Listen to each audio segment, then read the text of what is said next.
Hi, it's Dwyer, gamblersadvisory.com. It's the day of the Miguel Cotto Joshua Clottey fight, and I see a betting opportunity that is compelling me to make a day of the fight video. Now, as many of you know, I've already picked Joshua Clottey to win the fight on a prior video. Let's talk betting strategy on this. And first, let me just add a caveat. What I'm about to say is for high-risk gamblers, people who understand risk, folks who understand that we're here to make money. I couldn't care less whether I'm right. I just want to be able to make money. And so this isn't a boxing prediction show or a boxing prediction video. I'm going to advise you to bet more than one possibility because the idea is to make money. You don't have to know how the fight is going to go as long as you're able at the end of the fight to stand in the collection line and collect money from the casino. Now that said, the odds right now at 11:20 a.m. Pacific time have Joshua Clottey as a plus 250 underdog. I actually believe, just based on styles, and keep in mind I could be wrong, there's risk involved, and I make no apologies. Um, I believe Joshua Clottey is going to win this fight. But I don't believe the 250 is your best betting option because they're boxing props. And the boxing props that I have come across say that Joshua Clottey to win by KO, TKO, or disqualification are 11 to 2. And the odds for Joshua Clottey to win by decision are 9 to 1. Now, most advisors will never tell a gambler to take a 9 to 1 prop. Most people are conservative. I don't have those concerns. What I want you to consider doing is rather than cap your winnings at a paltry plus 250, I think the better play, in fact, this is usually the better play in betting fights, is to take the prop bets. If you believe in Joshua Clottey, then you need to have some exposure to this 9 to 1 Joshua Clottey by decision prop. The way I would do it is I would do a straddle where I would take Clottey by KO, TKO, or DQ. I'd bet probably a third of my stake on that. And by stake, I'm just talking about the amount you have allotted to this fight. Obviously, I'm not saying your entire gambling stake. Your risk tolerance is your business.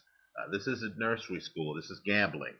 Okay, so I would throw a third of your allotted stake at Joshua Clottey by KO, TKO, or DQ, and I would throw the other 2/3 of your allotted stake at Joshua Clottey by decision.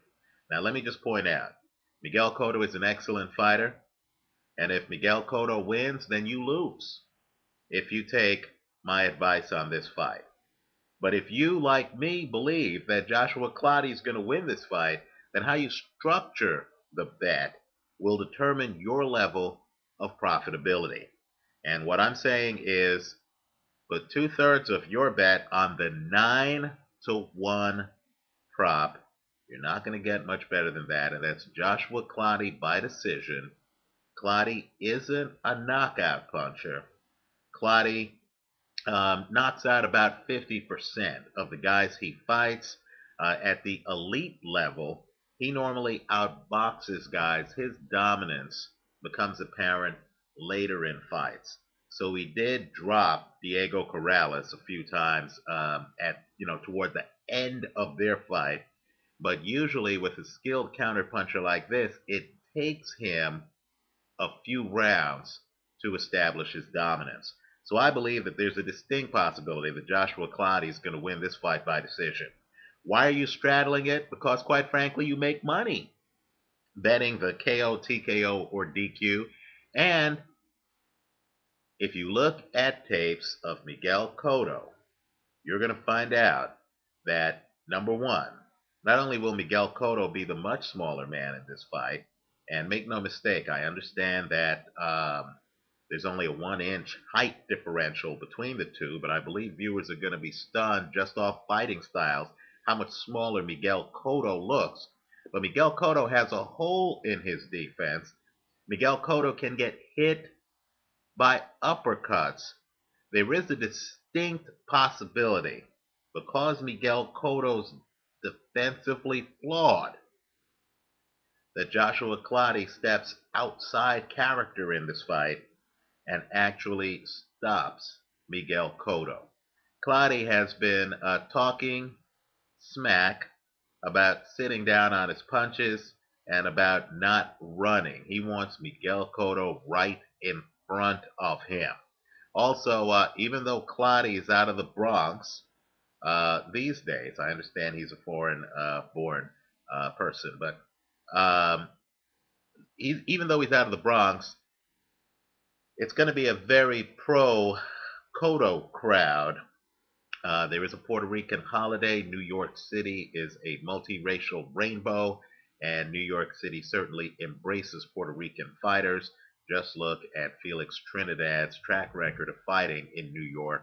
Just look at the fact that this fight is a sellout, many people coming from far and wide.